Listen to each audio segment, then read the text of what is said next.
Drama की starting में हम हमारी फीमेल लीड को देखते हैं जो कि स्कूटी से कहीं जा रही होती है। तभी तीनों साइड से तीन कार्स आकर उसके सामने रुकती है। तीनों कार में से तीन लड़के उतरकर रन के पास आते हैं। तीनों लड़के अलग अलग स्टेट से थे। कोई राजा था तो कोई सबसे बड़ा बिजनेसमैन था। तीनों लड़के रन से शादी करना चाहते थे। तभी रन के डैड के असिस्टेंट आकर रन से बोलते हैं कि मिस, ये तीनों को आपके डैड ने यहाँ भेजा है। इन तीनों लड़के के बीच में आपको कौन सबसे ज्यादा पसंद आया है और इनमें से आप किससे शादी करना चाहेंगी। रेन बोलती है कि मुझे इनमें से कोई भी पसंद नहीं है, मैं अपने बॉयफ्रेंड मार्टिन के पास जाऊंगी। असिस्टेंट बोलता है कि वो गरीब लड़का, आपके डैड उसे कभी पसंद नहीं करेंगे। रेन बोलती है कि इसीलिए तो मैं उसके पास जा रही हूँ और मेरी सारी ब्लाइंड डेट जो डैड ने तैयार की है उन्हें तुम संभाल लेना। डैड को अगर इस बारे में पता चला तो तुम्हारी सैलरी कट समझो। ये बोलकर रेन वहाँ से चली जाती है। बेचारा असिस्टेंट टेंशन में पड़ जाता है कि अब मैं क्या करूँ। नेक्स्ट सीन में रेन वेडिंग ड्रेस में दिखती है। वो फोन पर किसी से बात कर रही थी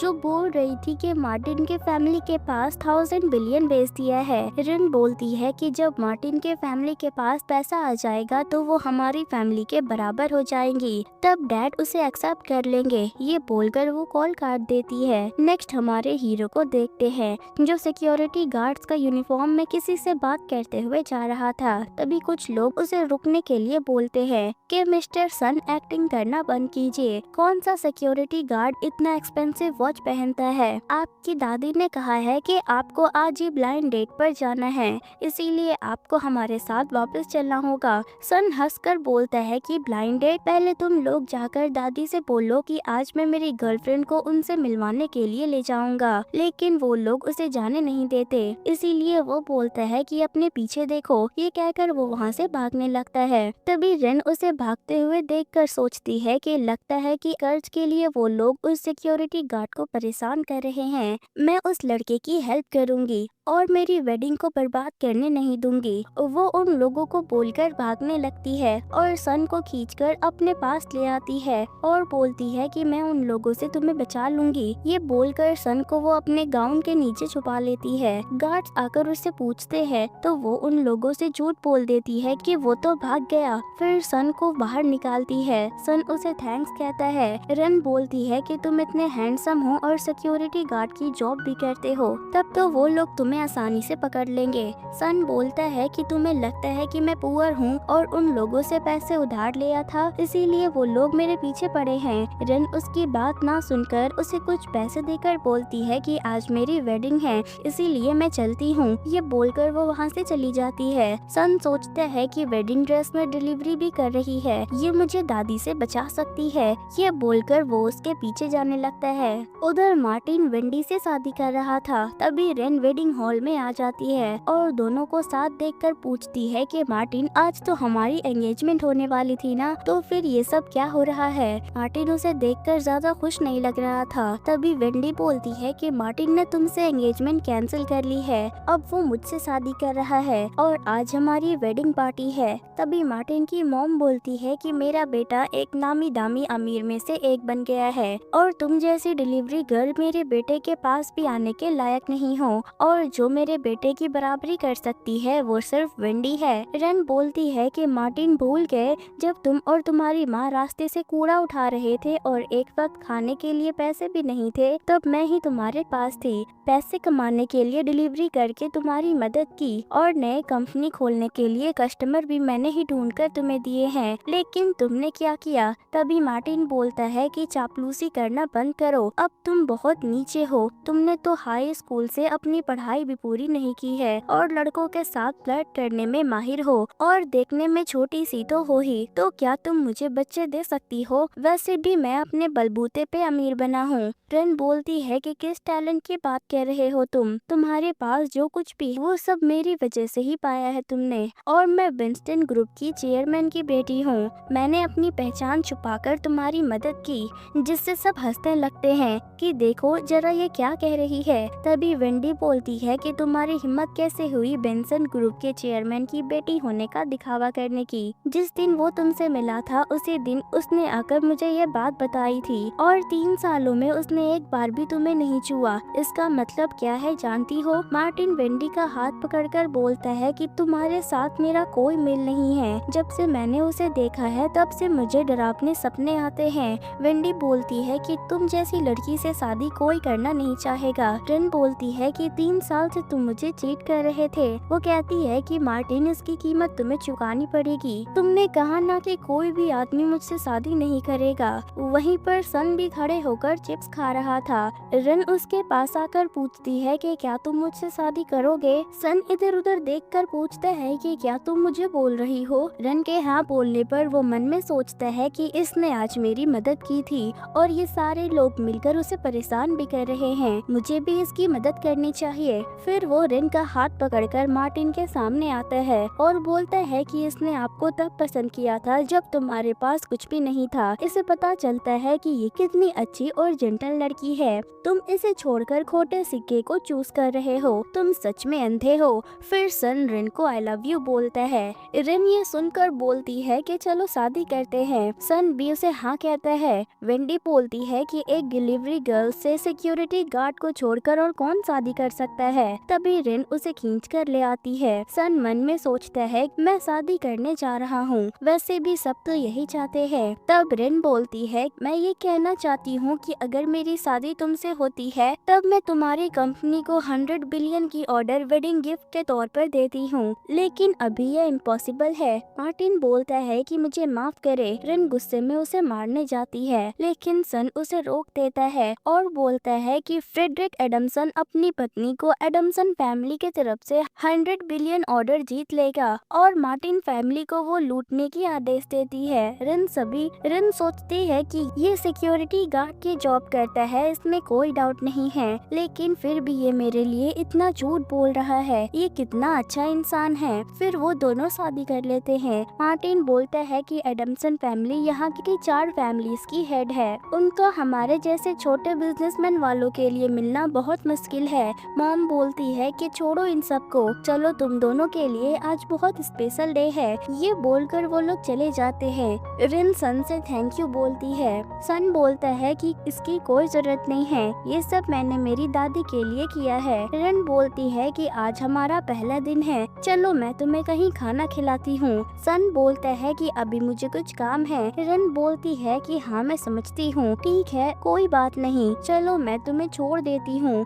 फिर वो दोनों स्कूटी के पास आते हैं। सन बोलता है कि क्या ये तुम्हारा कार है? रिन उसे हाँ बोलकर स्कूटी का लॉक खोलती है। सन तो ये साउंड सुनकर ही डर जाता है और रिन के क्लोज आ जाता है। इससे दोनों थोड़ा शर्माने लगते हैं। सन बोलता है कि तुम्हारी कार तो बहुत ही अच्छी है। रिन उसे हेलमेट पहनने के लिए देती है, मगर सन ने ये सब पहले कभी नहीं किया था। उससे हेलमेट लॉक ही नहीं हो रहा था, तो रिन उसके क्लोज जाकर उसे लॉक करने में हेल्प करती है। फिर उसे बैठने को बोलती है और उसके कमर को कस के पकड़ने बोलती है। सन इस पर बैठ तो गया था, लेकिन उसे बहुत डर लग रहा था। जैसे तैसे करके दोनों पहुंच जाते हैं।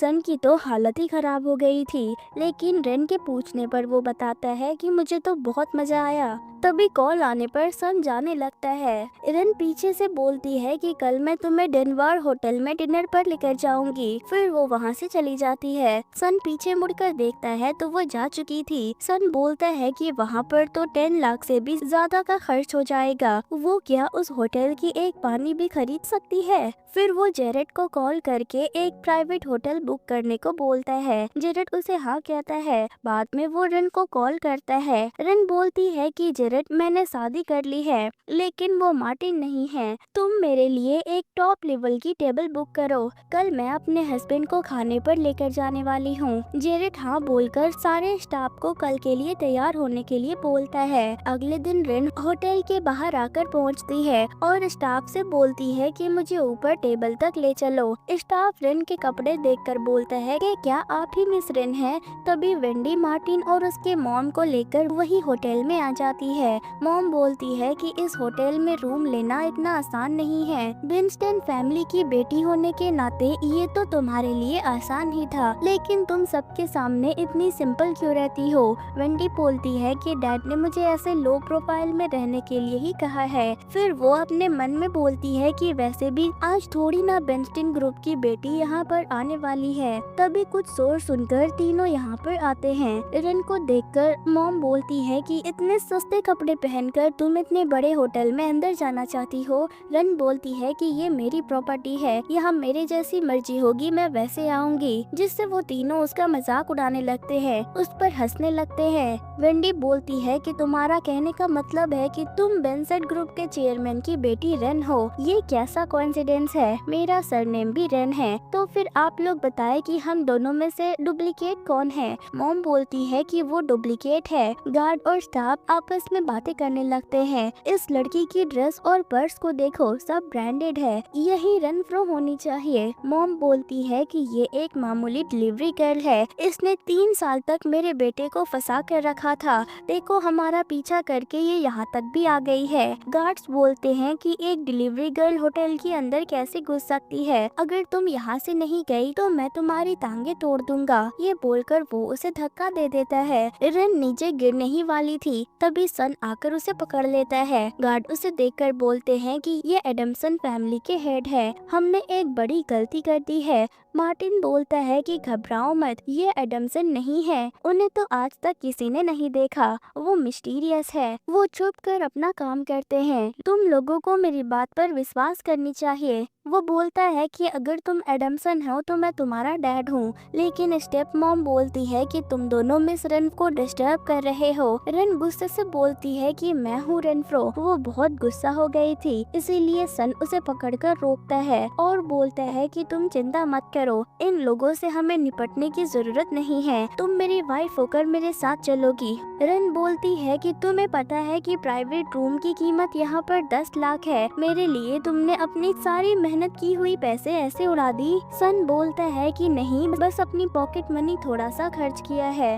रन बोलती है कि अमीर दिखने में एक्सीडेंट करवाने की कोई जरूरत नहीं है, तुम अच्छे इंसान हो, घबराओ मत, मैं तुम्हारी मदद के लिए किसी को कॉल करती हूँ। तभी वेंडी उसको हाथ से फोन छीनकर नीचे फेंक देती है और बोलती है कि नाटक करना बंद करो। रन गुस्से से वेंडी को थप्पड़ मारकर बोलती है कि तुम्हें पता है कि ये कितना एक्सपेंसिव फोन था, अमेरिका का 1 ऑफ पीस मॉडल था ये, तुमने इसे तोड़ दिया। तभी मार्टिन गार्ड्स को बुलाता है। वो कहता है कि तुम खड़े खड़े देख क्या रहे हो, दोनों को धक्के मारकर यहाँ से बाहर निकाल दो। गार्ड रेन को छूने ही वाला था कि तभी सन उसे दूर धक्का देकर बोलता है कि तुम्हारी हिम्मत कैसे हुई मेरी वाइफ को छूने की। तभी वहाँ मिस्टर बोली आते हैं। गार्ड्स बोलता है कि सर ये दोनों आकर बोल रहे हैं कि ये बेंटन ग्रुप के चेयरमैन की बेटी और एडम्सन फैमिली के हेड है। मैं इन दोनों को बाहर निकालने जा रहा था, लेकिन इस लड़के ने मुझे मारा। रन बोलती है कि जेरेड को बुलाओ, तब पता चलेगा कि मैं कौन हूँ। बोली बोलता है कि मैनेजर का नाम लेकर बुलाने की तुम्हारी हिम्मत कैसे हुई। फिर वो गार्ड को बोलकर दोनों को घेर लेता है,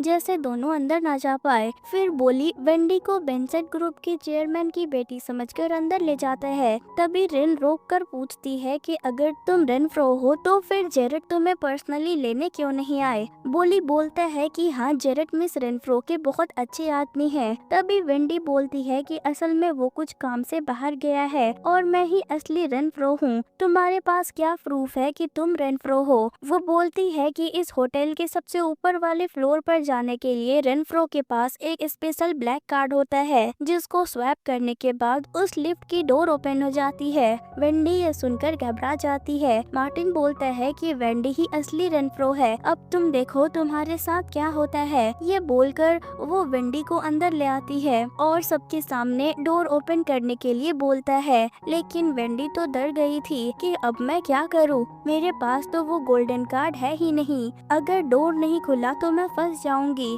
फिर वो डरते डरते एक कार्ड स्वैप करती है, लेकिन तभी फायर अलार्म बजने लगता है। बोली बोलता है कि तुम रेनफ्रो नहीं हो, तो वेंडी बोलती है कि मैं जल्द जल्द में गलत कार्ड ले आई हूँ। बोली बोलता है कि सॉरी मैम, मुझे आप पर डाउट नहीं करना चाहिए था। रेन बोलती है कि मैंने अभी तक स्वाइप नहीं किया है। तो वो बोलता है कि बकवास बंद करो, हमें एक्शंस लेने पर मजबूर मत करो। रेन बोलती है कि तुम लोग कैसे मुझ पर विश्वास करोगे, उसने ये गलती से नहीं किया, बल्कि उसके पास वो कार्ड है ही नहीं, क्योंकि वो असली कार्ड मेरे पास है। तभी सन उसके हाथ को नीचे करके बोलता है कि तुम ज्यादा ज्यादा चिंता मत करो, मेरे आदमी कुछ ही देर में यहाँ पर पहुँच जाएंगे। रेन बोलती है कि तुमने मेरे लिए पहले ही प्राइवेट रूम बुक किया है तो और अपने पैसे वेस्ट मत करो, मुझे ये संभालने दो। तभी वेंडी बोलती है कि क्यों ना हम शर्त लगाएं, अगर तुम डोर ओपन कर लेती हो तो मैं घुटने के बल बैठकर तुमसे माफी मांगूंगी, और अगर तुम ये नहीं कर पाती हो तो तुम भी सबके सामने घुटनों के बल बैठकर माफी मांगोगी और यहाँ से चली जाओगी। रन भी उसे हाँ बोलकर ब्लैक कार्ड स्वैप करती है जिससे डोर ओपन हो जाता है। सन के साथ साथ सभी लोग ये देखकर शॉक्ड जाते हैं। बोली और गार्ड्स रेन के पैरों में गिरकर उससे माफी मांगने लगते हैं, फिर वो तीनों को मारने लगते हैं। सन वेंडी को देखते हुए सोचता है कि यही असली रेनफ्रो है। तभी रेन उसे अंदर लेकर आती है।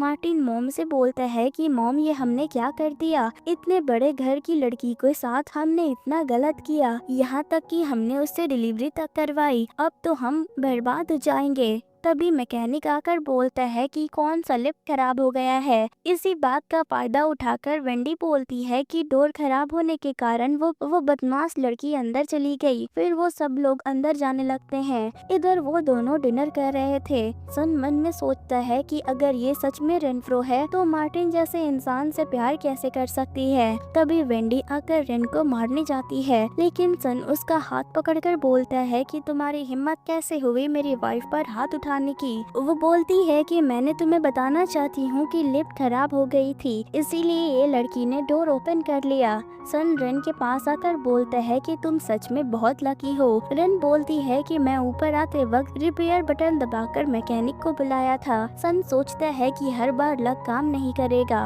वेंडी बोलती है कि अब तो तुम दोनों को नाटक करने की जरूरत नहीं है। फिर वो गार्ड्स को बुलाकर उन दोनों को बाहर निकालने बोलती है। सन बोलता है कि मैं डेनवर ग्रुप का हेड यहाँ पर खड़ा हूँ, देखते हैं किसमें इतनी हिम्मत है जो मुझे यहाँ से बाहर निकालेगा। तभी एडमसन की सिक्योरिटी वहाँ आकर बोलता है कि तुम लोगों को डर नहीं लगता कि तुम्हारे साथ क्या हो सकता है। तभी बोली उसके हाथ पर ड्रैगन की टैटू देखता है, बोलता है कि ये तो एडमसन फैमिली के गार्ड्स की निशानी है, इसका मतलब यही एडमसन है। मन में सोचती है कि क्या ये सच में एडमसन हो सकता है। सन बोलता है कि जल्दी से इन सबको बाहर निकालो। तभी मार्टिन बोलता है कि घबराओ मत, ये टैटू नकली भी हो सकता है, इन लोगों को पैसे देकर बुलाया गया है। बोली बोलता है कि हाँ ऐसा हो सकता है, मैंने तो सोचा ही नहीं। सन अपने सिक्योरिटी से बोलता है कि तुम लोग कोई एक्शन क्यों नहीं ले रहे। तभी सारे गार्ड्स आकर उन सभी को पकड़ लेते हैं। रेन मन में सोचती है कि इसने मेरे लिए कितना खर्च किया है और अभी ये जो कर रहा है अगर एडमसन को पता चल गया तो उसके लिए खतरनाक हो सकता है, मुझे कुछ न कुछ करना ही पड़ेगा। ये बोलकर वो नीचे से एक सीक्रेट बटन प्रेस कर देती है जिससे बाहर से जेरेट आ जाता है। पूछता है कि यहाँ पर इतना शोर क्यों हो रहा है। बोली बोलता है कि अच्छा हुआ सर आप यहाँ पर आ गए, देखिए ये दोनों झूठ बोल रहे हैं, एक तो बोल रही है कि वो मिस रेनफ्रो है, दूसरा कह रहा है कि वो एडमसन है। जेरेट बोलता है कि देखते हैं कि कौन हमारी मैडम की जगह लेना चाहता है। तभी रेन उसकी तरफ घूमती है, उसे देखकर जेरेट बोली को थप्पड़ मार देता है। बोलता है कि तुम्हारी हिम्मत कैसे हुई मैडम को धोखेबाज कहने की। बोली बोलता है कि लेकिन इस लड़की ने तो कहा कि वो रेनफ्रो है। जेरेट बोलता है कि तुमने मिस को परेशान कैसे किया झूठी बोलकर।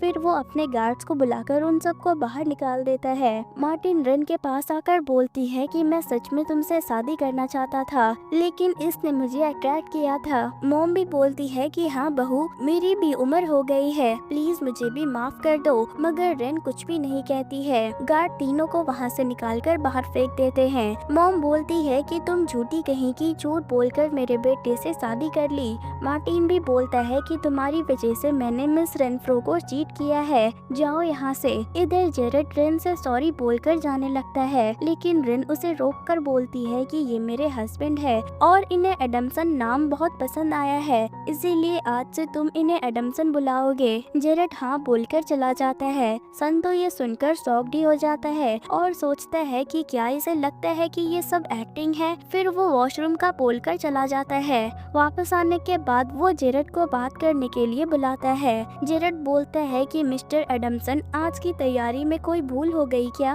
वो ना बोलकर जेरेड को ब्लैक कार्ड देकर बोलता है कि इसमें 100 बिलियन है और ये मैं आपको देना चाहता हूँ क्योंकि आपने आज हमारी हेल्प की है। असल में उन दोनों के मन में ही अलग अलग बातें चल रही थी। सन सोच रहा था कि रेन नाटक कर रही है उसकी मदद करने के लिए, वहीं जेरेड सोच रहा था कि ये इंसान सच में अपने आप को एडमसन समझ रहा है। उन लोगों की सारी बातें तीनों भी सुन लेते हैं। वेंडी बोलती है कि अभी डैड को कॉल करके जेरेड को यहाँ से निकाल देती हूँ और मॉम और मार्टिन फिर से उसके जाल में फंस जाते हैं। मार्टिन उसे रोककर बोलता है कि नहीं नहीं ठीक है, जाने दो। वेंडी भी कुछ कम नहीं थी, वो बोलती है कि रहने दो, मुझे मेरे डैड ने अपनी आइडेंटिटी छुपा कर रखने को बोला है, इसीलिए ये लोग मुझे नहीं पहचान रहे हैं। मैं डैड के पास जाकर अपनी असली आइडेंटिटी रिवील कर देती हूँ, फिर जो भी अमीर फैमिली मुझसे शादी करने आएंगी मैं उससे शादी कर लूंगी। ये सुनकर वो दोनों फिर से उसे मक्खन लगाने लगते हैं। वो बोलती है कि 3 दिन बाद एक इवेंट होने वाला है, वहाँ पर देखूंगी इन दोनों को, अब चलो यहाँ से। फिर ये दोनों भी बाहर आ जाते हैं। रेन भी 3 दिन बाद इवेंट में सन को बिलियन कॉन्ट्रैक्ट साइन करके देगी और उसे बहुत अमीर करने की बात करती है। सन कुछ बोलना चाहता था लेकिन वो बोल नहीं पाता और सोचता है कि मार्टिन के कारण लगता है इसका दिमाग खराब हो गया है, मुझे इसके साथ अच्छा व्यवहार करना चाहिए। सन बोलता है कि क्या सच में? तो वेंडी बोलती है कि क्या तुम मेरी बातों को मजाक में ले रहे हो, मैं सच बोल रही हूँ। तभी सन देखता है कि एक कार बहुत तेजी से आ रही थी, इसीलिए वो रेन को पकड़कर अपने क्लोज कर लेता है, जिससे उन दोनों के बीच एक्सीडेंटल किस भी हो जाती है। कार में सन का सेक्रेटरी था, वो बोलता है कि सॉरी सर। ये सुनकर दोनों एक दूसरे से दूर होते हैं। जेरेड भी सब कुछ देखकर खुश हो रहा था। सेक्रेटरी बोलता है कि आज तक सर सिर्फ काम में ही अपना मन लगाते रहे हैं, जिस वजह से उनकी कोई गर्लफ्रेंड तक नहीं थी, लेकिन अब लगता है कि इस लड़की से बॉस की शादी होगी। दोनों एक साथ बहुत अच्छे लग रहे हैं और दोनों बहुत खुश भी रहेंगे। इधर जेरेड भी सेम यही सोच रहा था कि इस बार मिस जरूर इस लड़के से ही शादी करेगी, दोनों बहुत खुश भी रहेंगे। सन बोलता है कि चलो मैं तुम्हें छोड़ देता हूँ। रिन बोलती है कि तुम जाओ, मैं यहाँ पर रहूंगी। सन सोचता है कि इसे हाई प्रोफाइल बनकर रहने की आदत है, लेकिन इसके पास पैसे तो नहीं होंगे। अच्छा हुआ मैंने जेरेड को ब्लैक कार्ड दे दिया, वो उसमें से मैनेज कर लेगी। फिर वो वहाँ से चला जाता है। फिर रन से बोलता है कि हमने शादी कर ली है तो तुम्हें मेरे साथ एक घर में ही रहना चाहिए, लेकिन तुम होटल में रह रही हो। मेरा काम पूरा होने के बाद मैं तुम्हें घर लेकर आऊंगा। रेन के हाँ बोलने पर वो चला जाता है। रेन सोचती है कि इसने मेरे लिए अपना सारा पैसा खर्च कर दिया था और जो बचा कुचा पैसा था वो सब इस शादी की तैयारी में खर्च हो गया, मुझे उसके लिए शादी की प्लानिंग करनी होगी। तभी जेरेड आकर बोलता है कि इतना अच्छा पति पाने के लिए आपको कांग्रेचुलेशंस, आपके पति एडमसन आपसे बहुत प्यार करते हैं। रन बोलती है कि इसीलिए मैं उसके लिए कुछ करना चाहती हूँ। हमारी वेडिंग के लिए कोई बेस्ट हॉल तुम्हारी जानकारी में है? मैं उन्हें बेस्ट वेडिंग हॉल देना चाहती हूँ। जेरेड बोलता है कि बेंसन ग्रुप और एडमसन ग्रुप ने मिलकर एक विला बनाया है, वो जगह आप दोनों की वेडिंग के लिए बेस्ट होगा। रन बोलती है कि ठीक है, वहीं पर तैयारी करो। इधर सन का सेक्रेटरी उसे देखकर बोलता है कि सर मुझे याद नहीं कि मैंने आपको यूं मुस्कुराते कब देखा था, लेकिन आज मैडम की वजह से आप इतने खुश हैं, वो बहुत अच्छी है। सन बोलता है कि हाँ बहुत सिंपल और अच्छी लड़की है वो, मगर वो बहुत मुश्किल से अपनी लाइफ जी रही है, उसे किसी का डर नहीं है।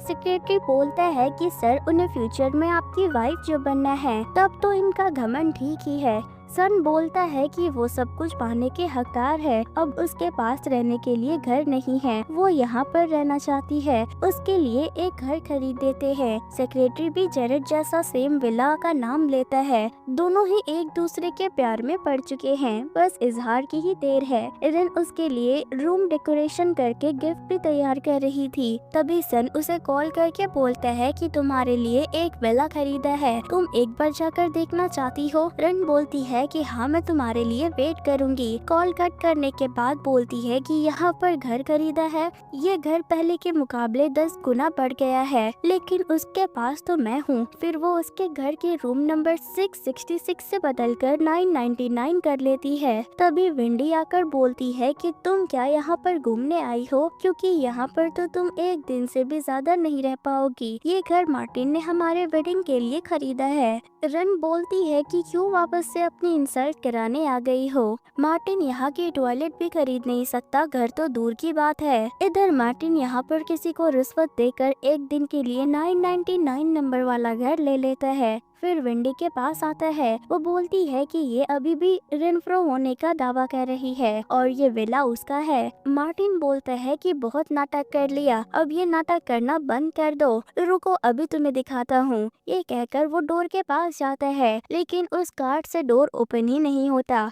तभी रेन बोलती है कि अभी अभी इस विला को अपग्रेड किया गया है, इसीलिए अब कार्ड से नहीं बल्कि फेस से लॉक खुलेगा। फिर रेन अपने फेस से डोर को खोलती है। तब ये दोनों सबसे पहले अंदर घुस जाते हैं। घर को देखकर दोनों हैरान हो जाते हैं, लेकिन फिर भी वो मानने के तैयार नहीं थे कि रेन ही असली रेनफ्रो है। वेंडी मार्टिन को लाइट्स ऑन करने के लिए बोलती है, लेकिन उसे कंट्रोल रिमोट नहीं पता। तभी फिर से रेन अपनी आवाज से लाइट ऑन करती है। मार्टिन गुस्से से प्रॉपर्टी मैनेजर को कॉल करके बुलाता है। मैनेजर आते ही गार्ड्स को बुलाकर उसे बाहर निकालने का ऑर्डर देता है और बोलता है कि ये विला मार्टिन का ही है। तभी सन आकर बोलता है कि किसने मेरे घर के अंदर आने की हिम्मत की है। उसे देखकर मैनेजर मार्टिन से बोलता है कि एडमसन ही इस विला के ओनर है, वो लौट आए हैं, अब तो मेरी नौकरी गई, मुझे तुमसे इतने पैसे नहीं लेने चाहिए थे। मार्टिन बोलता है कि घबराओ मत, ये दोनों असली रेनफ्रो और एडमसन नहीं है, पहले भी दोनों ने यही सेम नाटक किया था।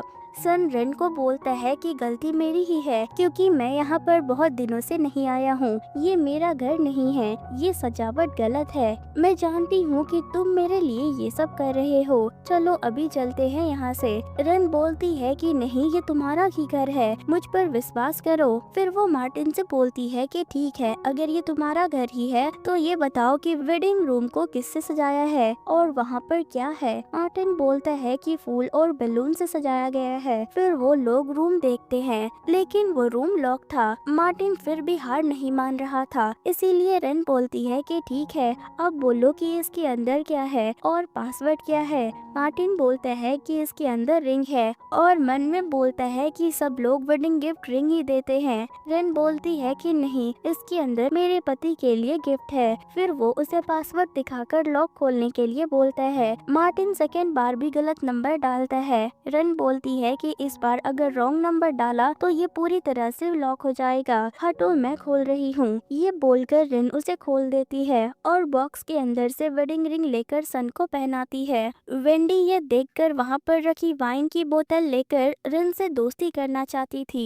रेन भी बोतल लेने हाथ आगे बढ़ाने लगती है, लेकिन वेंडी जानबूझकर बोतल नीचे गिरा देती है और इससे रेन पर इल्जाम लगा देती है। मैनेजर से बोलती है कि इसने $15 की बोतल तोड़ दी है, अब इसकी भरपाई कौन करेगा। फिर गार्ड से उन लोगों को बाहर निकालने बोलती है। तभी सेक्रेटरी आ जाता है और मैनेजर को मारकर बोलता है कि तुम्हारी हिम्मत कैसे हुई एडमसन को चोर कहने की, कुछ पैसों के लिए सर के रूम को बेचने की हिम्मत कैसे की। तभी मैनेजर पैसे निकालकर सब सच बता देता है कि मार्टिन ने उसकी वाइफ को दिखाने के लिए इस घर को एक दिन के लिए मांगा था और पैसे के लालच में मैंने भी उसे हाँ बोल दिया, प्लीज मुझे माफ कर दो। सन बोलता है कि जो वफादार नहीं है उसे मैं काम पे नहीं रख सकता, आज के बाद तुम मुझे यहाँ के आसपास भी नहीं दिखने चाहिए। मैनेजर वहाँ से चला जाता है। फिर सन के बोलने पर सिक्योरिटी सीसीटीवी फुटेज दिखाता है, जहाँ पर साफ दिख रहा था कि बोतल रेन ने नहीं वेंडी ने फेंका है। तभी मार्टिन चिल्लाकर बोलता है कि तुम्हें क्या लगता है कि हम कुछ नहीं कर सकते? वेंडी, तुम तुम्हारे डैड को कॉल करके अपनी आइडेंटिटी रिवील कर दो और इन लोगों को झूठ साबित कर दो। लेकिन वेंडी जैसे तैसे करके वहाँ से निकल जाती है। रेन उसे रोकना चाहती थी, लेकिन सन उसे रोक लेता है और सेक्रेटरी से बोलता है कि बेंसन ग्रुप की बेटी बेटे के लिए एक बड़ा सा गिफ्ट भेजकर बोल देना कि ये वाइन की बोतल गलती से टूट गई थी। रिन ये सुनकर बोलती है कि मैं तुम्हें कितनी बार बता चुकी हूँ कि मैं ही उनकी बेटी हूँ। सन बोलता है कि अगर तुम उनकी बेटी होकर जीना चाहती हो तो फिर ठीक है, लेकिन रेनफ्रो के कमरे में नहीं बल्कि मेरे कमरे 999 में चल के जो मर्जी चाहे वो कर सकती हो। रन गुस्से से बोलती है कि मुझे वहाँ नहीं जाना। सन बोलता है कि मेरे साथ सच में नहीं जाना चाहती हो। ये बोलकर वो उसे गोद में उठा लेता है। सेक्रेटरी दोनों को ऐसे देखकर खुशी से दोनों की पिक्चर खींचकर सन के दादी के पास भेज देता है। फिर वो तीनों रूम 999 में आते हैं, लेकिन सेक्रेटरी को डोर ओपन करने नहीं आ रहा था। रिन उसे इशारा करके बोलती है कि ये फेस वेरिफिकेशन से खुलती है। सेक्रेटरी सन से बोलता है कि सर, घर आपका है तो फेस भी आपकी होनी चाहिए। सन आकर अपना फेस दिखाता है, लेकिन सेक्रेटरी ने घर सन के नाम पर रजिस्टर नहीं कराया था, इसीलिए वो सन का फेस नहीं लेता है। रिन सोचती है कि ये अपने रोल में इतना घुस गया है कि ये तक याद नहीं रखता कि असल में ये कौन है। तभी हॉस्पिटल से कॉल आते ही सन को डॉक्टर बोलते हैं कि आपकी दादी डोर ओपन नहीं कर रही हैं और चेकअप नहीं कराना चाहती है। रिन ये सुनकर बोलता है कि चिंता मत करो, हम अभी आकर दादी से बात करते हैं कि हमने शादी कर ली है। सन बोलता है कि मगर मेरी दादी का दिमाग थोड़ा खराब है तो तुम थोड़ा मैनेज कर लेना। रिन बोलती है कि टेंशन मत लो, मैं इन सब कामों में माहिर हूँ। फिर वो दोनों हॉस्पिटल आते हैं। सन दादी से कहता है कि दादी देखो, मैं अपने साथ किसे लेकर आया हूँ। दादी ये सुनकर चुपके से रिन को देखती है और बोलती है कि दोनों की जोड़ी बहुत ही खूबसूरत है। दोनों अंदर आते हैं। दादी रिन से मिलकर बहुत खुश हो जाती है और बोलती है कि एडमसन फैमिली में शादी होने वाली है, मैं इसे बहुत यादगार बनाना चाहती हूँ। रिन बोलती है कि दादी सच में बहुत बीमार है, तभी तो अपने आप को मैडम एडमसन समझ रही हैं। दादी के रिन से उसके फैमिली के बारे में पूछने पर वो बोलती है कि मैं बेंसन ग्रुप के चेयरमैन की बेटी हूँ। ये सुनकर सन उसे रोककर बोलता है कि तुम्हें दादी के सामने दिखावा करने की जरूरत नहीं है। फिर वो दादी से बोलता है कि दादी ये एक गरीब घर की है, छोटे मोटे डिलीवरी का काम करके पैसे कमाती है। दादी ये सुनकर रिन से बोलती है कि बेटी कोई बात नहीं, दुखी मत हो, वैसे भी तुम एडमसन फैमिली की बहू होने वाली हो तो तुम अब अच्छी लाइफ जियोगी। वो उन दोनों को समझाने की कोशिश करती है कि मैं ही असली रेनफ्रो हूँ, लेकिन वो दोनों तो उसकी बात ही नहीं सुनते। तभी डॉक्टर आकर दादी को चेकअप के लिए ले जाते हैं। हॉस्पिटल में आज ये दोनों दादी के पास रुकते हैं। दादी उन दोनों को एक ही बेड पे सोने के लिए बोलती है। मजबूरन दोनों को एक साथ सोना ही पड़ता है, लेकिन दोनों को ही नींद नहीं आ रही थी। रिन जब अपना फेस सन की ओर करती है तो उसे इतना क्लोज देखकर गिरने वाली थी, लेकिन सन उसे पकड़कर बोलता है कि ध्यान से। तभी दादी बोलती है कि तुम्हारे घर के बेड बहुत बड़े हैं, वहाँ पर तुम दोनों जो चाहो वो कर सकते हो। ये बात सुनकर रिन सन को धक्का देकर नीचे गिरा देती है। अगले दिन दादी के कहने पर वो दोनों शॉपिंग करने जाते हैं। दादी ने उनके होने वाली बहू के लिए ड्रेस की ऑर्डर दी थी। शॉप में आने के बाद स्टाफ फिर से उन दोनों की बेइज्जती करने लगती है, लेकिन मैनेजर आकर उसे थप्पड़ मारते हुए बोलता है कि इनके पास ये ब्लैक कार्ड है जो एडमसन के सिवा और किसी के पास नहीं हो सकता। फिर मैनेजर खुद कपड़े लेने चला जाता है। तभी वहीं पर वेंडी और मार्टिन भी आते हैं ड्रेस खरीदने के लिए, और मार्टिन वेंडी को रेनफ्रो नाम से बुलाते हुए सुनकर उसे लगता है कि यही असली रेनफ्रो है, इसीलिए वो आकर रिन को बहुत बातें सुनाती है और स्टोर के सारे एक्सपेंसिव ड्रेस जो रेनफ्रो ने ऑर्डर किया था वो वेंडी को दे देती है। तभी सन वो स्टोर ही खरीदने के लिए अपना कार्ड देने लगता है, लेकिन मैनेजर उसे भी झूठा समझ लेता है। लेकिन रिन उसकी हेल्प करने के लिए जेरेड को मैसेज भेजकर बोलती है कि जल्द से जल्द ये वाली स्टोर खरीद लो। तभी मैनेजर को कॉल आता है कि रेनफ्रो ने आपकी स्टोर खरीद ली है। इसका फायदा उठाकर वेंडी अपने कपड़े लेकर पकड़े जाने के डर से बहाना बनाकर चली जाती है। तभी सेक्रेटरी आकर इन दोनों को सबक सिखाने लगता है कि तुम लोगों ने एडमसन की इंसल्ट की। नेक्स्ट सीन में सन रिन से दादी की चूज की हुई ड्रेस ट्राई करने को बोलता है। रिन ड्रेस ट्राई करने चली जाती है। ड्रेस पहनते समय उसकी ड्रेस की जिप उसे चुभ जाती है, जिससे वो चिल्लाने लगती है। सन जल्दी से अंदर आकर पूछता है कि क्या हुआ। रिन उसे देखकर एम्बैरेस हो जाती है। तभी रेन बोलती है कि जिप चुभ रही है। रेन जाने लगती है, लेकिन सन उसे अपने क्लोज लाकर ड्रेस की जिप लगाता है और बोलता है कि आज तुम बहुत सुंदर लग रही हो। रेन बोलती है कि फाइनली आज मैं तुम्हारी वाइफ बनने जा रही हूँ। फिर वो दोनों पार्टी में आते हैं। वहाँ पर पहले से ही वेंडी और मार्टिन आए हुए थे और 3 बड़े फैमिली भी आए हुए थे।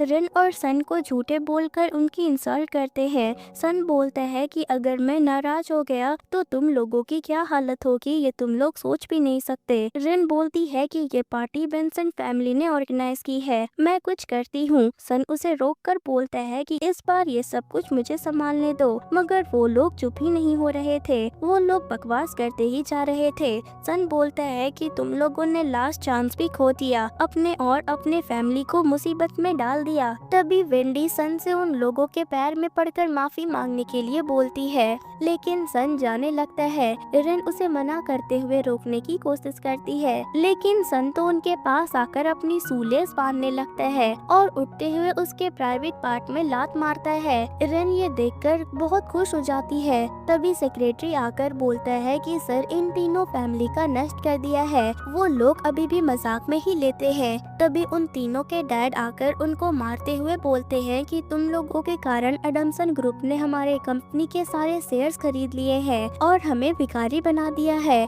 अब हमारे पास कुछ भी नहीं है। फिर वो तीनों सन के पैर में पड़कर उनसे माफी मांगने लगते हैं। ये देखकर रेन बोलती है कि इसका मतलब तुम असली एडमसन हो। फिर वो अपना मुंह छुपाने लगती है, लेकिन सन उसे बोलता है कि मैं तुम्हें कहा था और दादी से भी मिलाया था, लेकिन तुमने तो मेरी बातों पर यकीन ही नहीं किया। वेंडी मन में सोचती है कि ये एडमसन ही है, मैंने इसके साथ बहुत बुरा सलूक किया है। सन बोलता है कि अगर तुम तीनों फैमिली फिर से हमारे साथ होना चाहते हो तो अपने बेटे और बेटियों को डेनवर से बाहर भेज दो। वो तीनों डैड हाँ बोलकर चले जाते हैं। मार्टिन वेंडी से पूछता है कि सच बताओ तुम रेनफ्रो नहीं हो ना, अगर हो तो तुम एडमसन को कैसे नहीं पहचान सकती हो। फिर वो अपने बिजनेस को सेव करने के लिए सन के साथ हाथ मिलाने आता है। सन बोलता है कि ठीक है, मगर उससे पहले तुम्हें रेन से माफी मांगनी होगी। मार्टिन बोलता है कि मैं एक अच्छा बिजनेसमैन हूँ, आप मुझे एक डिलीवरी गर्ल से माफी मांगने कैसे बोल सकते हैं। सन गुस्से में उसका कोट पकड़कर बोलता है कि वो मेरी बीवी है और एडमसन की मालकिन है, उसे ऐसे बात करने की तुम्हारी हिम्मत कैसे हुई। वेंडी उसे बोलती है कि तुम चिंता मत करो, बेंसन ग्रुप के 100 बिलियन की कॉन्ट्रैक्ट अभी भी हमारे पास है। मार्टिन मन में सोचता है कि एडमसन नहीं तो क्या हुआ, बेंसन ग्रुप ही काफी है। फिर वो कहता है कि आप नहीं है तो क्या हुआ, बेंसन ग्रुप की कॉन्ट्रैक्ट अभी भी मेरे पास है, इसीलिए मैं डेनवर से बाहर अपना बिजनेस और भी बड़ा करूंगा और तुमसे भी ज्यादा ऊपर उठ जाऊंगा, तब मैं तुम्हें अपने पैर पकड़ने के लिए मजबूर कर दूंगा। रेन बोलती है कि ये सपना तुम्हारा कभी पूरा नहीं होने वाला। फिर वो जाकर कॉन्ट्रैक्ट पेपर ही फाड़ देती है। ये देखकर वेंडी और मार्टिन तो शॉक्ड ही हो जाते हैं। रेन माइक लेकर बोलती है कि मैं बेंसन ग्रुप की ये कॉन्ट्रैक्ट को एडमसन ग्रुप को दे रही हूँ। तभी जेरेड कॉन्ट्रैक्ट लेकर आता है। सब लोग बातें करने लगते हैं, तो क्या यही असली मिस रेनफ्रो है। सन मन में सोचता है कि इसकी नाटक तो बहुत ज्यादा ही हो रही है, जेरेड को भी मानना पड़ेगा कितना अच्छा रोल कर रहा है। वेंडी सोचती है कि क्या ये सच में रेनफ्रो है, अगर ऐसा हुआ तो मेरा क्या होगा, मुझे यहाँ से जाना चाहिए। फिर वो वहाँ से जाने लगती है, लेकिन मार्टिन उसके कपड़े को खींच लेता है, जिससे उसका कपड़ा फट जाता है। गुस्से से बोलता है कि तुम इतने दिन से रेनफ्रो बनने का नाटक कर रही थी और मैं तुम्हारे नाटक में तुम्हारा साथ दे रहा था, अब मुझे नया प्रोजेक्ट ला कर दो। वो मना करती है। रेन बोलती है कि इन दोनों पे हमारा समय बर्बाद ना करते हुए हम सब पार्टी करना शुरू करते हैं। तभी कोई सस्पिशियस आदमी फेस पे मास्क लगाकर आता है और पैट्रिक की ओर से ये कॉन्ट्रैक्ट कैंसिल करने को बोलता है और वेंडी के पास आकर उसे साथ चलने को बोलता है। मार्टिन उसे रोककर माफी मांगता है, लेकिन वेंडी उसे बोलती है कि तुम्हारा काम खत्म हो गया। रेन जेरेड को कोने में लाकर बोलती है कि अंकल पैट्रिक के ऊपर नजर रखो, मुझे लगता है कि वो वेंडी के साथ मिला हुआ है और हर जगह प्रॉब्लम क्रिएट कर रहा है, सिर्फ मुझे गलत साबित करने के लिए। जेरेड ठीक है बोलकर चला जाता है। सन रेन को लेकर जाने लगता है। तभी मार्टिन आकर बोलता है कि तुम्हारे कारण मेरा इतना लॉस हो गया, तुमने सोचा भी कैसे कि मैं तुम्हें यहाँ से सही सलामत जाने दूंगा। फिर वो लोगों को भड़काने लगता है, लेकिन सन गार्ड्स को बुलाकर सबको शांत कराता है। फिर रेन को बाहर लाकर सेक्रेटरी पेट्री से बोलता है कि उसे घर लेकर चलो। तभी जेरेड वेंडी और पैट्रिक के साथ की एक फोटो रिन को भेज देता है। इधर अंकल वेंडी को थप्पड़ मारकर बोलते हैं कि तुम्हें किसने कहा था कि रेनफ्रो होने की एक्टिंग करो, तुम्हारी वजह से मेरी प्रॉब्लम और बढ़ गई है। वेंडी बोलती है कि मैंने हमारे बच्चे को अच्छी फैमिली देने के लिए ये सब किया था। मुझे पता था कि आप मुझसे शादी नहीं करेंगे और मैं ज्यादा अमीर भी नहीं हूँ, इसीलिए मुझे मार्टिन के साथ शादी करने के लिए ये सब करना पड़ा। उसके अंकल बोलते हैं कि ठीक है, तुम टेंशन मत लो, मैं इसे संभाल लूंगा और अब से तुम मेरे साथ मेरे घर पर ही रहोगी। फिर वो दोनों वहीं पर इंटीमेट होते हैं। उधर उन दोनों के घर आने से पहले दादी पहले ही आ चुकी थी और उन दोनों का वेट कर रही थी।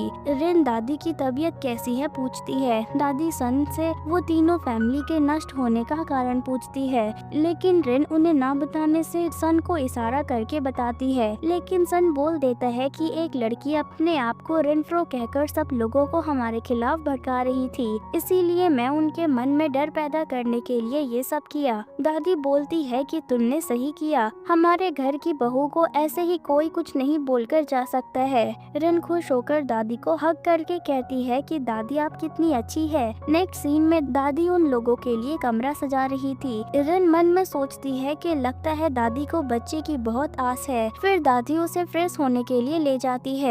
बाद में रिन कपड़े बदल रही थी, तभी सन बिना नॉक किए रूम में घुस जाता है। वो रिन को ऐसे देखकर शॉक्ड हो जाता है। तभी रिन उसे देखकर चिल्ला देती है, फिर उसे बाहर जाने के लिए बोलती है। कुछ देर बाद सन सोने के लिए आता है। दोनों बहुत ही एम्बैरेस थे, लेकिन फिर रिन जेरेड से चैट पर बात कर रही थी। सन ये देखकर बोलता है कि तुम इतनी रात को जेरेड से बात क्यों कर रही हो। रिन बोलती है कि नहीं, ऐसा नहीं है, वो मेरा सबसे अच्छा और वफादार है, वो हर वक्त मेरी केयर भी करता है। सन बोलता है कि ऐसा इसीलिए है क्योंकि मैंने उसे एडमसन का ब्लैक कार्ड दिया था। रिन ये सुनकर बोलती है कि तुम क्या जेलस हो रहे हो, लेकिन तुमने ही तो कहा था कि अगर मुझे कोई पसंद आ जाए तो तुम मुझे डिवोर्स दे दोगे। सन उसे अपने क्लोज लाकर बोलता है कि तुम्हारे लिए मुझसे अच्छा कोई हो ही नहीं सकता, मैं सबसे ऊपर हूँ। तभी रिन उसे बोलती है कि क्यों ना हम हमारे रिश्ते को एक चांस दे। सन उसे बोलता है तो क्या तुम मुझे डेट करने के लिए कह रही हो। रिन हाँ बोलकर सो जाती है।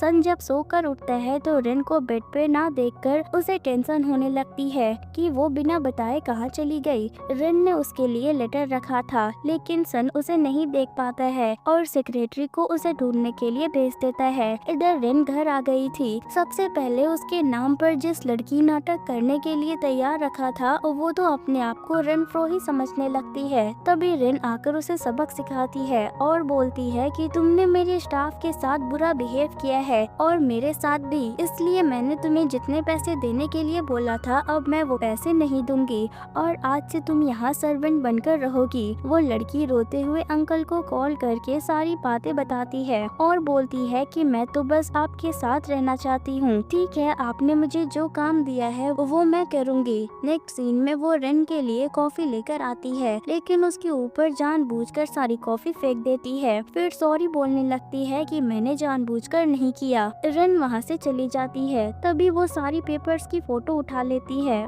लेकिन रिन गई नहीं थी, वो चुप कर सब कुछ देख रही थी। उसे पता था कि ऐसा कुछ होने वाला है, इसीलिए उसने पहले ही ओरिजिनल पेपर जेरेड को दे दिया था। नेक्स्ट सीन में वेंडी इस लड़की से मिलने आती है और बोलती है कि तुम्हारी हिम्मत कैसे हुई एक सर्वेंट होकर पैट्रिक को मुझसे छीनने की। वो लड़की भी गुस्से से वेंडी को धक्का देकर नीचे फेंक देती है। तभी अंकल पैट्रिक आकर इस लड़की को थप्पड़ मारकर बोलते हैं कि अगर इसे कुछ हो जाता तो मैं तुम्हें मार देता। फिर वेंडी को लेकर अंदर चला जाता है। जेरेड भी आकर रिन को सारी बात बताता है। रिन बोलती है कि वेंडी को तो झूठ बोलने की आदत हो गई है, तुम पता करो कि वो सच में प्रेग्नेंट है या झूठ बोल रही है। जेरेड आकर बोलता है कि वो झूठ ही बोल रही है। अगले सीन में वो लड़की बड़े चालाकी से मार्टिन और उसकी माँ अंदर ले आती है। फिर वेंडी जिस रूम में रहती थी वहाँ पर भेज देती है। फिर वो अंकल को कॉल करके बोलती है कि मैंने अभी अभी वेंडी के कमरे में एक शख्स को जाते हुए देखा है,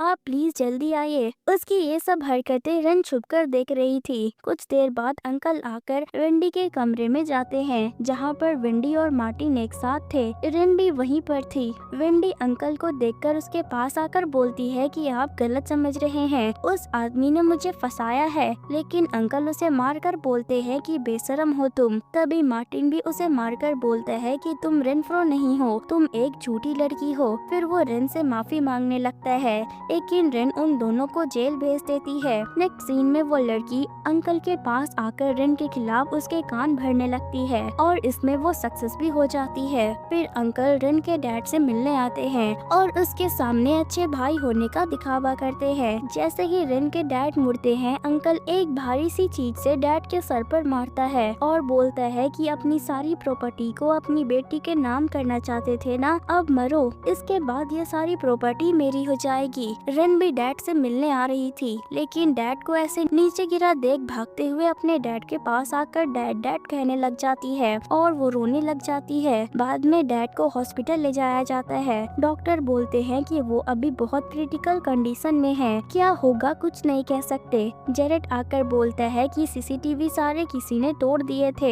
जिसके कारण पता नहीं चल पा रहा है कि डैड को किसने मारा। इधर सेक्रेटरी आकर सन को कहता है कि सर, मैडम को सब जगह ढूंढ लिया, वो कहीं पर भी नहीं मिल रही है। सन बोलता है कि हो सकता है कि बेंसन फैमिली के लोगों ने उसे उठा लिया हो, क्योंकि उसने उसकी बेटी होने की एक्टिंग की थी। ठीक है, तो फिर बेंसन ग्रुप में चलो। पार्टी शुरू होते ही वो लड़की सबको अपनी आइडेंटिटी मिस रेनफ्रो बताती है। फिर अंकल वहां आकर बोलने लगते हैं कि भैया की तबीयत खराब होने की वजह से उनके पोजीशन को मैं संभालने वाला हूँ। तभी रेन आकर बोलती है कि नहीं, ये झूठ बोल रहा है, उस पार्टी में सन भी आया हुआ था। रेन को देखने के बाद वो उसके पास आता है और बोलता है कि तुमने मुझे कुछ बोला क्यों नहीं। रेन बोलती है कि मैंने तो वहाँ लेटर रखा था। वो बोलती है कि मेरे डैड की कंपनी मुसीबत में है, थोड़ी देर रुक जाओ। वो लड़की बोलती है कि ये लड़की झूठ बोल रही है, पहले 3 सालों में इसने कोई भी पार्टी की मीटिंग अटेंड नहीं की है। रेन बोलती है कि क्योंकि मैं मेरी पहचान छुपाती रहती हूँ, इसीलिए मैंने ऐसा किया था। अंकल भी बोलते हैं कि ये लड़की झूठी है, यही असली रेनफ्रो है, मगर अभी तक सन को भी लग रहा था कि रेन ही झूठ बोल रही है। तभी डैड आकर बोलता है कि कौन मेरी बेटी को झूठा बता रहा है। रेन अपने डैड के पास आती है। डैड अंकल और उस लड़की को पुलिस स्टेशन ले जाने का ऑर्डर देते हैं और अनाउंस करते हैं कि आज के बाद एडम्सन ग्रुप और बेंसन ग्रुप मिलकर काम करेगी।